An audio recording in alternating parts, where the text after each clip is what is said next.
Welcome to the Tech Transform podcast by Oliver Wight, Asia Pacific. I'm your host, Hozack. For the first time since Oliver Wight started the business more than 50 years ago, we're going back to the future and going to talk tech.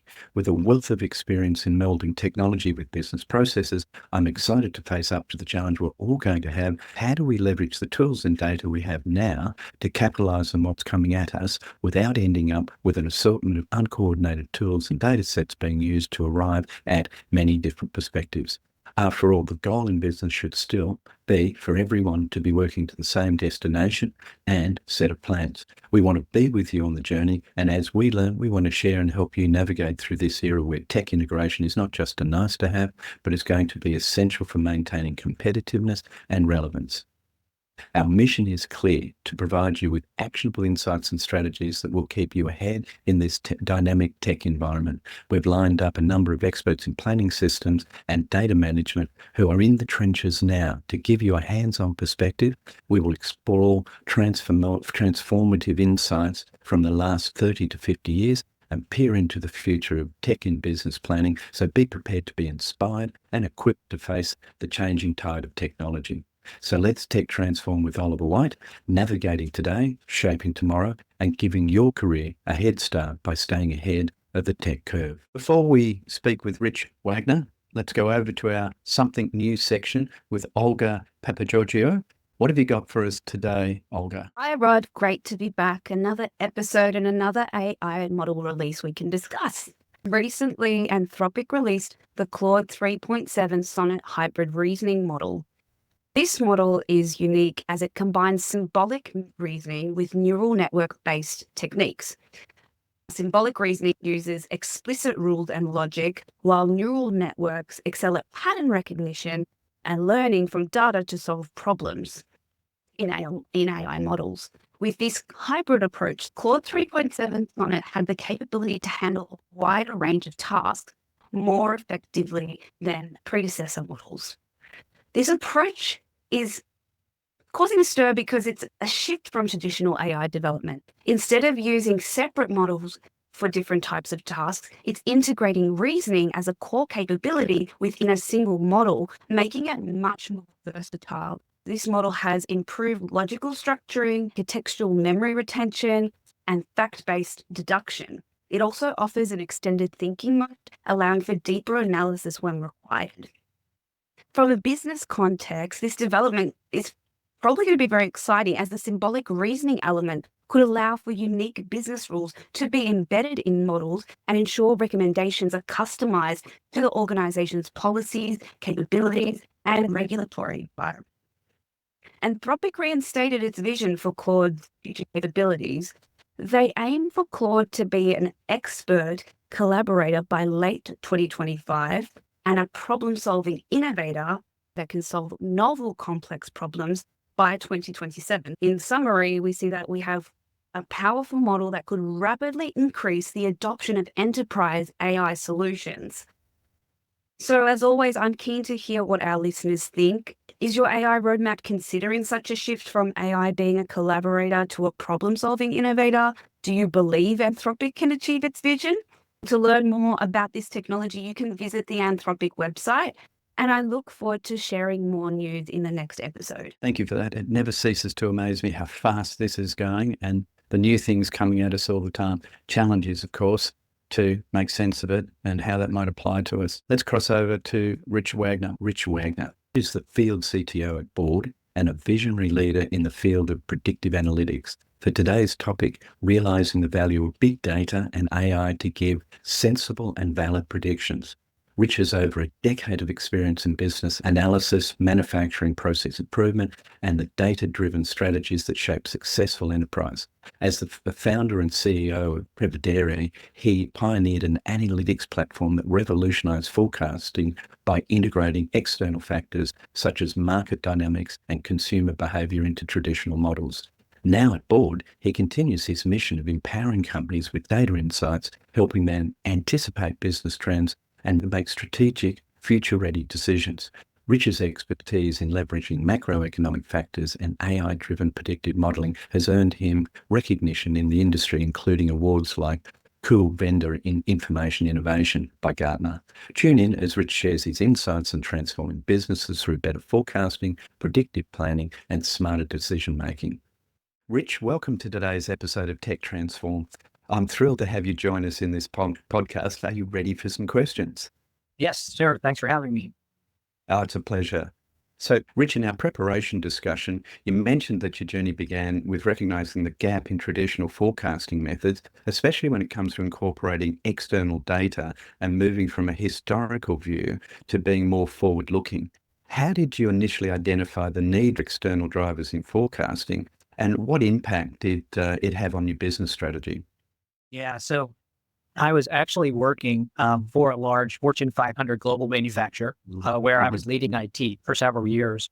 As I was working there, especially with the executives, I noticed that they rarely, maybe sometimes never, looked at some of the reports and dashboards our group was populating and presenting to them. I simply asked the CFO one day why they didn't use them and what data they would need that would be helpful for them. What our CFO said really was an epiphany for me, and it led to the company I started at the time called Prevedere. He said, Rich, all those reports contain internal historical data that we can't change. He said, what I need are leading external drivers of this very diverse global company. So I asked him to explain. He said, we're a chemical company. We make products that go to about every end-use industry, oil and gas, energy, automotive, construction, agriculture, and we do business about every country in the world. We need to know where those markets are heading.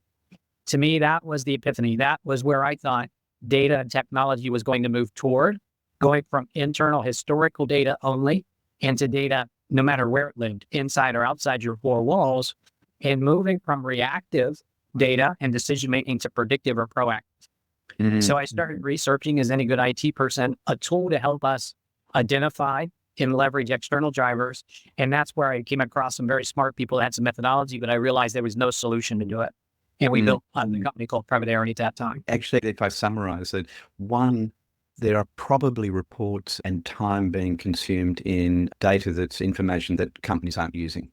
The first question you've answered is, let's pull some of that stuff out. And the second one is, it's about predicting the future, no matter whether you're using big data and AI or some simple algorithms. That's a key to getting into the C-suite's head. I always say, CEOs and CFOs, especially business leaders, the decisions they make are based on their vision of the future. And if they get it wrong, it's a huge snowball effect of problems and cost and overrun. It's really getting that group that planning is all about the future. Yeah. Otherwise, we wouldn't be doing it. We weren't using any forward-looking information. And to me, it was a gap that we could start to address, because I noticed as I was researching it, more and more data on consumers, on enterprises, on economies was becoming readily available. And these are great signals and clues of where our business is heading. You also talked about leveraging millions of global data sets and using AI to build predictive models. How do you manage the complexity of integrating such vast amounts of data and ensuring that it is actionable for businesses across different industries? It's about first thinking like an economist would, right? Trying to understand that really flow of enterprise results and performance is really driven in mature economies a lot of times by the consumer and what they do. Even if it's B2B, the health of that industry is probably based on, at some point, consumer spending more in mature economies leads it. So we would start to look at data in time series format. There's lots of data available, but you got to look at it, make sure it's consistent, always updated, build your connections for it, which there's many different sources. And then once we would take that data and actually marry it with our internal historical data, you can see mathematically that there was a relationship, that it is good quality data. And a lot of times we were finding lead times of that data as well, based on that industry, that product, and these external factors we find. So it's not just a black box where you collect all sorts of data. You do have a model in mind and some drivers. It's just the ability now that we can pull all that data together and look for connections. Data by itself is just noise. So you need to be able to say, out of these millions of signals we may have externally, what are the top 10, 20, 30, 40 for this specific product in this market? You have to do that with a lot of math. For me, it was watching data become available. The power, scalability, and affordability of cloud computing allows us to process that data very quickly through ML, through AI as it's matured, and we've matured with the use of it. But it is about finding that subset of data that's relevant. That moves on to the next question. So you referenced that AI and machine learning are key enablers for building accurate predictive models. Can you share an example where a business saw a tangible improvement in decision making through the use of these technologies? When you are making a plan, you're always creating a forecast. I think there was a recent study that said 80 to 85% of forecasts are wrong in enterprise companies. So what we're looking to do is actually give them more accuracy, not only to the number, but even directionally. Where are they in their business cycle? Are they increasing year over year and going to continue? Or maybe they increasing year over year and going to be a downturn? Just being able to tell them directionally, where's the first half of 2025? Where's the second half? Because most companies, unfortunately, would just hockey stick it, right? Flat the first half, the second. What if we found some signals that not only were they going to miss their forecast, but directionally they're going to get it wrong? It just compounds the error.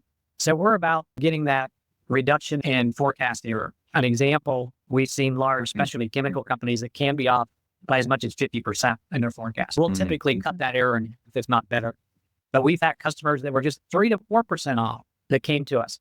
These are $3 to $4 billion quick service fast food retail.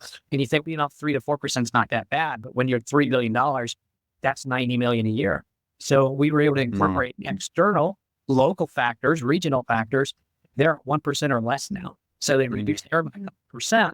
That could be up to $60 million in cost that you could take out. Excess inventory, right? Food waste, labor cost, retail stores where they over forecast things like utility expense, tying up working capital. It's almost $300 million a year in utility expense for a retailer. They were always incorrect tying up working capital. If they could deploy that, they could build lots of new stores that are just profitable in months. So that's why they use us. The message we always say is the forecast is always going to be wrong. The challenge is to get it less wrong.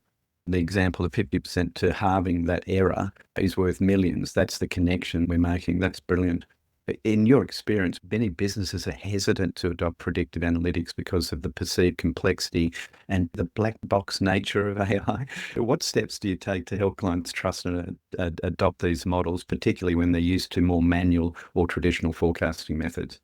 With us, the model, the business has to be able to interpret it. So we have to be able to decompose it. If you're telling me our sales are going to be up, we think it's going to be down, you're going to have to explain why. In our models, we can actually show them consumers are spending more, interest rates are down, discretionary spending's up, travel's increased, et cetera. That we want to quantify those headwinds and tailwinds and say, we're going to be up 10%, 3% maybe because it's a healthy consumer. Another 2% could be that lending is much more affordable and people are starting to spend more money. So it really has to be interpretable by the business or they don't buy it. For us, we use econometric models to explain that. It's not just a neural network or some new fancy algorithm that says you're going to be up 10%. We have to explain why. Otherwise, it gets rejected no matter how accurate it is, because they just don't understand it. It's an interesting comment. I'm a marketer. When I studied marketing, the lecturer said, marketing is just behavioral economics. You've brought back memories of my studies, looking at those indicators to translate to a behavioral outcome, which you can then model using your predictions. Would that be a nice way to summarize it? Yeah, you're exactly right. You're trying to model those not only internal drivers that you know about, but these external drivers that in today's world may even be more impactful. And certainly were good things like COVID. No matter what you did internally, your results are the result of external factors. Yeah, interesting. The next question, I understand this is not just about financial forecasting, but as businesses face increasing volatility in their supply chains, you highlighted the importance of directional, correct forecasting in commodities like proteins and fertilizers. How do you advise companies on balancing predictive accuracy with the uncertainty inherent in a commodity market and commodity purchasing? With commodities, I'll go back to that point that directionally is a lot of times what we're looking after, because commodities are highly sensitive to geopolitical issues, regulation. Those things are unpredictable. So we look for directional changes and signals. Maybe these 4, 5, 6, maybe 10 factors, if they're all moving in this direction, 90% of the time, we're going to see a change in that commodity price in this direction. Get direction right, because that's a lot of times you're going to sign year-long purchase agreements, make decisions months, quarters in advance toward raw material purchases. You can get the direction, know when to actually buy and where it's going. You can control your cost better to protect that shareholder value, that profitability. With commodities, that's what we're looking to do. Get the direction right, get some consistent signals. We've seen some of our customers that actually trade commodities. They buy and sell things like fertilizer. They're watching for that signal when the rest of the world's telling you one thing, but our model's saying something different. And the model ends up being right. That's the opportunity gap. The real win is when everybody else is saying one thing, but you've got the confidence to make another decision based on the model you've built and trust. Pretty much anywhere that you're trying to predict future patterns in business, you can apply this model. Yeah, exactly right. So think of demand planning. Certainly, you've got your raw materials that you're purchasing for procurement, but you're even making decisions about headcount and the labor cost in certain markets. So every function has to plan. Every function has to forecast. And for me, it's make sure they're all starting with the right information. And it's not just internal. We can't have the bias that creeps in today's world where data is readily available, computing power is available. We've got to start incorporating this in a more automated, systematic, and repeatable way across functions. It's an exciting time, and that leads on to the one question I have to ask. Can you describe what as the future of AI in business, and what can companies do to prepare for that now? AI, to me, a big part of it is it's going to reduce the routine and mundane. We're hearing about agents, co-pilots, all these others. What we're asking them to do is actually do routine tasks for us. They can be lots of math or computing, or we used to input into spreadsheets. There's logic to it, AI can take over. Where there's not logic or you need some human input, certainly it's not going to take over there. But boy, if it's a logical process you're working on that you do over and over or repeatedly, AI can take over for that. We've now taught it how to speak like a human, complete our sentences and paragraphs and provide context. To me, those are all routine and mundane things. If we're doing the same way over and over. Career many years ago, and the same things you hear today that we heard 20, 30 years ago, internally, my data is not in great shape. We got to move past that. That's an excuse. Now, certainly companies do a lot of M&A and have lots of integration, disparate systems, things like that, but it should be much faster and quicker to get some insights into that. And I always say, we're going to work on the things that keep the CEO and CFO up at night first. Those are things that you have to report. That data has got to be good enough. So we've got to report our sales by region, major product categories, major markets. So I think just getting in your head that you have enough information is the starting point. Picking the things where you want to start is how you get ready. Don't get in the weeds. Problems queue. Nobody's ever figured out, or very intermittent demand. That you can spend a lot of time on, but it really doesn't move the needle. Think about the big things where you can add context, add some predictive capability that would be a huge win or prevent a huge loss. That's a great comment. Often I see companies getting into the SKUs by week, by customer, by region, and trying to make sense of that and building that up to an aggregate position. What I'm hearing you say is get that directional stuff right with the data you have, and then the detail, if it's not answering a CEO's stay awake at night question, then leave it alone for the time being. Start with, like I said, it could also be a divisional CFO and CEO. Yeah. Any major decision you've got to make, I would start there. Most companies do a middle out approach. Yeah. You don't want to just whitewash your entire revenue with one model across the globe. But if you look at North America and maybe you're in construction or doors and windows, start there. This is a residential window that's 80% of my revenue in North America. Let's start with that. Don't worry about the window that you hardly ever sell that nobody's ever been able to forecast correctly. It sounds very sensible, but at times it seems that the people do get lost in the weeds. So good advice. And this might be related, a question from our client feedback, and I'll read it as it came just to make sure I don't lose the context. How do you manage the people and culture changes where we effectively replace judgment forecasts with algorithm-based ones, and how AI normalizes forecasts for those exceptional and extraordinary factors or conditions? I think the first is to not think of this as a replacement for your forecast or a competition. An econometric model versus what my sales team says or my demand planner. It's not competition. It's about building a consensus. It's more of the information, like baking a cake. It's more of the right ingredients. You don't want to leave out flour or sugar, right? So you don't leave out the external, but you also don't leave out the internal. That knowledge that your team has is very important. Make them part of the solution. Distribute the external insights at the beginning of the forecast process so they can use that to inform what they come back with. Don't hit them with it after and fight with them about the number they gave you, but give them that insight. Be a strategic business partner, whether you're a demand planner or merchandising, retail, category brand manager, distribute that out and then say, now come back to me and tell me what you're seeing in the market with what we provided you, what you know internally, because that consensus is going to win. Not a competition with AI, I would say to be the big thing is get them involved in it where there's an extraordinary event going to happen or an exception. Bring that information to the table. It could be a major customer win or loss, a supply constraint that an AI model's maybe isn't picking up on about. Could be regulation, something political. Talk about those things. Those are the companies that win, not the ones that rely just on one forecast, either internal or external, but it's really a marrying of AI knowledge in knowledge. That's interesting. I often talk about using any algorithmic-based projection as an anchor point. So based on knowledge we have, there's your anchor. Now let's talk about variation to that. Would that be a good analogy for what you've spoken about? A lot of our customers use this as a baseline econometric forecast.